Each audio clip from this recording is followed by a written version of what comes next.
Many medical professionals on the front lines compare the conditions that they face to what it's like in war zones. One Chicago emergency room doctor spoke with our lead national correspondent, David Begnaud, during a few chaotic moments on his shift.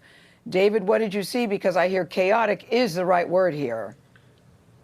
Well, Gail, we had no idea that Dr. Scott Samlan was going to answer the Skype call for the interview in the emergency department. Now, there were other doctors attending to the patients in need.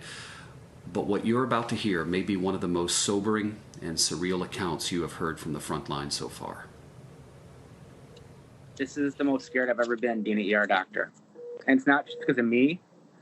It's because I have a wife and a 2-year-old and a 1-year-old at home. I don't want to expose them. People say it's our job. It's not our job, it's our duty, and this is what we signed up for. That's Dr. Scott Samlan. He's an emergency room doctor at Mount Sinai Hospital on the west side of Chicago. I deal with gunshots every day and trauma and crazy stuff, and this is the only thing that scares me. How many patients do you see on a daily basis that are suspected of being COVID positive? Over 60 to 70% every day. We keep hearing that young people are not as affected by this. Has that been your experience? You can tell that the 27-year-old I intubated last week who had no medical problems. Dr. Samlan says anyone arriving at the emergency room now who has respiratory problems is being treated as if they're positive for COVID, because doctors can't afford to wait the 3 days that it's been taking to get the results back. So we do deductive reasoning. If their white count is normal and their lymphopenic, which is something that we look at, and their x-ray looks like COVID and their influenza negative, it's COVID. Well, we're having another COVID come in. Do you want to see the setup before it comes in? Please, please. So before we go in, we put on gowns, we put on goggles, we put on as much PPE as we had. Respirators, we could have them to intubate the patient or put a tube down their throat.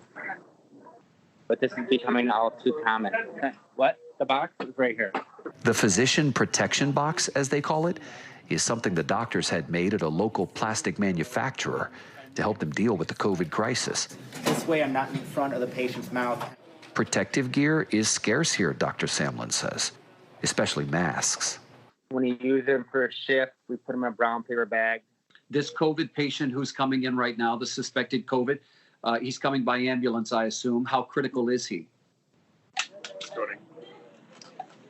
They're doing CPR on him.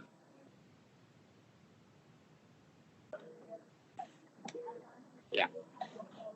These patients are dying alone, which is really sad. And that is because suspected COVID patients need to be isolated, says Dr. Chris Scadeller, who's using a respirator that he got from his previous job and a filter that his father, who works in construction, gave him. How you doing? Frustrated. There was the CDC said we could use bandanas as a form of protection for ourselves instead of masks. So I got one. I carry it in my pocket. It's frustrating. It feels like the government let us down.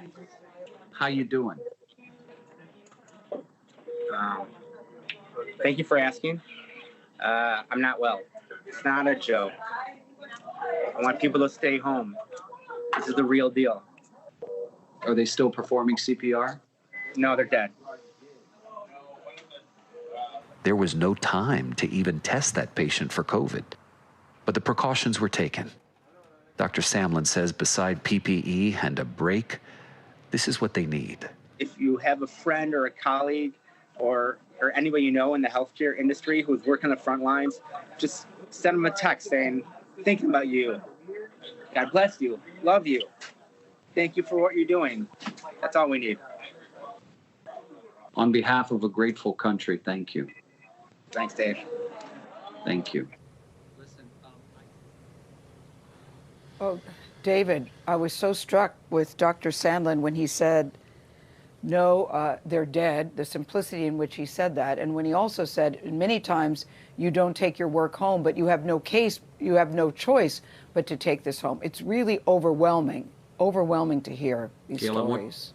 I want you to know that they started Yeah, I want you to know they started a GoFundMe page so they could raise money to buy their own equipment. That's how scarce the equipment is. And they've gotten money and they've bought it. And they're using everything from the painter's mask to athletes' goggles just to do the job daily. And they are exposed to this from the start to the end of their shift. We can all say thank you. Thank you, David. All right, Thank you. that's a powerful piece there.